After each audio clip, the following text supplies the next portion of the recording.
Assalamualaikum warahmatullahi wabarakatuh. Kami dari kelompok 10 Ganjil dengan judul materi berhadapan dengan identifikasi. Nah, adapun video presentasi ini kami buat untuk memenuhi tugas pada mata kuliah interaksi manusia dan komputer dengan dosen pengampu yaitu Bapak Gunawan Eskom Mkom. Sebelum kita masuk ke pembahasan lebih lanjut, saya akan memperkenalkan anggota dari kelompok ini terlebih dahulu. Pertama ada saya sendiri, yaitu Yomil Makfirah dengan NIM F1G1210013 yang akan bertindak sebagai moderator pada presentasi kali ini. Kemudian ada rekan saya Imam Maulana dengan NIM F1G1211063. Kemudian ada Alfa Desi YB Putri dengan NIM F1G1211037. Kemudian yang terakhir ada Ud Sri Wulandari dengan NIM F1G1211085. Seperti yang telah saya sebutkan di awal tadi bahwa judul materi kami adalah berhadapan dengan identifikasi. Adapun pokok pembahasan yang akan kami bahas dapat dilihat pada slide. Ada 3 pokok pembahasan. Yang pertama ada pengertian identifikasi, kemudian yang kedua berhadapan dengan identifikasi, kemudian yang ketiga atau yang terakhir adalah manfaat identifikasi. Untuk lebih jelasnya silahkan simak terus video ini.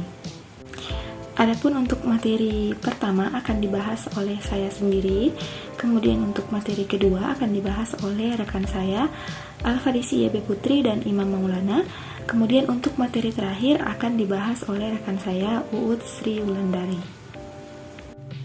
Kita masuk ke materi pertama mengenai pengertian identifikasi. Dalam konteks interaksi manusia dan komputer, atau biasa disingkat dengan IMK, identifikasi merujuk pada proses untuk mengenali atau menentukan identitas pengguna yang berinteraksi dengan sistem atau aplikasi komputer. Identifikasi dalam IMK biasanya dilakukan melalui penggunaan informasi yang unik dan spesifik untuk setiap penggunanya, seperti nama pengguna atau nomor identifikasi pengguna. Identifikasi dalam IMK seringkali menjadi langkah awal dalam proses autentikasi, yang merupakan proses verifikasi kebenaran identitas pengguna. Identifikasi dikenal juga dengan sebutan user experience. User experience adalah cara untuk mengungkapkan atau meluapkan perasaan pengguna ketika telah berhadapan dengan sebuah sistem atau aplikasi. Hal ini juga meliputi persepsi pengguna mengenai kepraktisan dalam menggunakan sebuah perangkat lunak, seperti kemudahan penggunaan yang intinya subjektif dari para pengguna, dan tentunya sifatnya dinamis sesuai dengan perkembangan zaman.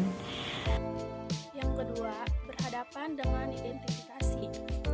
Salah satu teknik yang paling umum digunakan untuk mendapatkan data adalah wawancara.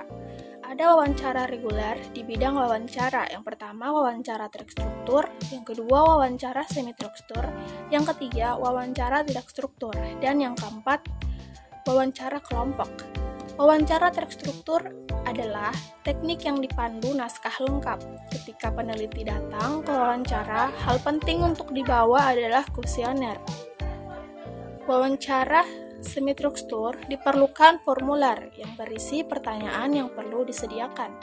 Wawancara yang dilakukan masih didorong oleh skrip yang telah disediakan.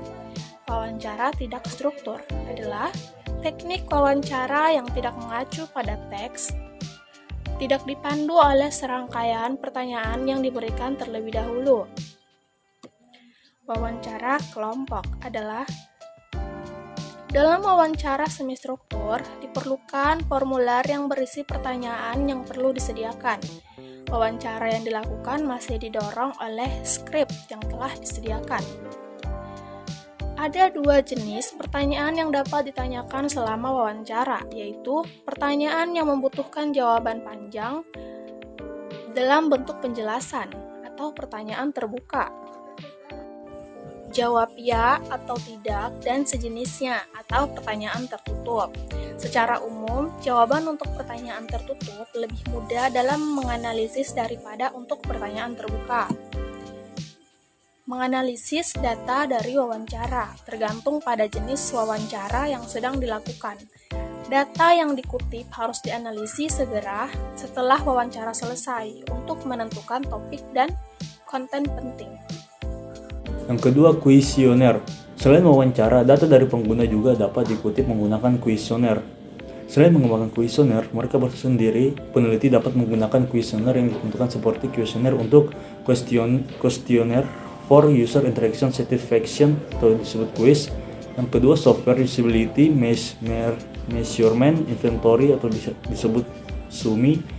Yang ketiga, measurement of usability of multimedia software atau disebut MUMMS. Yang keempat, perceived usefulness and ease of the use atau disebut PU. Dan practical heuristic for usability evaluation atau disebut PU. Format pertanyaan dan jawaban. Dalam penggunaan kuesioner harus ditentukan apakah menggunakan formulir yang sudah diformat atau mengembangkan kuesioner sendiri. Dalam mengembangkan kuesioner sendiri ada beberapa hal yang perlu diperhatikan. Yang pertama, format pertanyaan dan jawaban, pertanyaan terbuka dan tertutup. Bagaimana mendorong peserta penelitian untuk merespon? Yang ketiga, apakah itu didistribusikan secara fisik atau online? Yang keempat, perlu melakukan studi percontohan pada kuesioner sebelum didistribusikan dalam skala besar. Mendorong responses. Responden teknik kuesioner biasanya kecil, tapi tergantung kepada peneliti untuk membantu responden bagaimana menjawab kuesioner dan mengembalikannya kepada peneliti dengan 1. Pastikan kuesioner dirancang dengan bak mandi untuk memberikan motivasi jawaban. Yang kedua, pastikan anonimitas. Yang ketiga, tujuan yang jelas. 4. Siapkan pertanyaan pendek dan panjang untuk berbagi kelompok waktu luang. Yang kelima, siapkan amplop alamat Anda sendiri jika perlu. Yang keenam, berusaha mengingatkan responden tentang kuesioner. Dan yang ketujuh, siapkan insentif. Kuesioner online. Selain distribusi fisik, kuesioner juga dapat didistribusikan secara online. Tetapi tergantung pada responden yang diidentifikasi.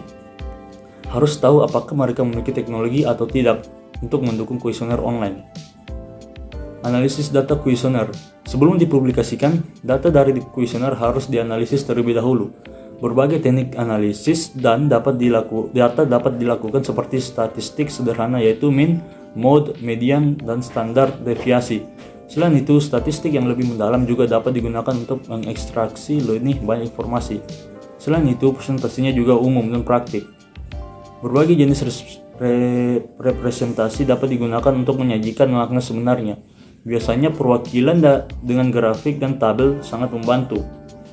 Grafik yang biasa digunakan dalam grafik batang, diagram lingkaran, grafik garis, grafik blok, dan lainnya. 3. Manfaat identifikasi. Keamanan identifikasi dapat membantu memastikan keamanan dalam interaksi manusia komputer dengan memverifikasi kebenaran identifikasi pengguna. Personalisasi identifikasi dapat membantu personalisasi pengalaman pengguna dalam interaksi manusia komputer dengan kemungkinan sistem untuk mengakses preferensi dan data pengguna yang tersimpan dalam profil pengguna. Pelacakan identifikasi dapat membantu dalam pelacakan aktivitas pengguna dalam sistem atau aplikasi komputer. Pemulihan kata sandi identifikasi dapat membantu dalam proses pemulihan kata sandi bagi pengguna yang lupa atau kehilangan kata sandi mereka. Kecepatan identifikasi dapat membantu meningkatkan kecepatan dan efisien interaksi pengguna dengan sistem atau aplikasi komputer. Dengan menghindari pengguna harus mengisi ulang informasi identitas mereka setiap kali mereka mengakses sistem atau aplikasi. Itulah tadi pemaparan materi dari kelompok kami. Kurang dan lebihnya kami mohon maaf. Kami ucapkan terima kasih atas perhatiannya. Wassalamualaikum warahmatullahi wabarakatuh.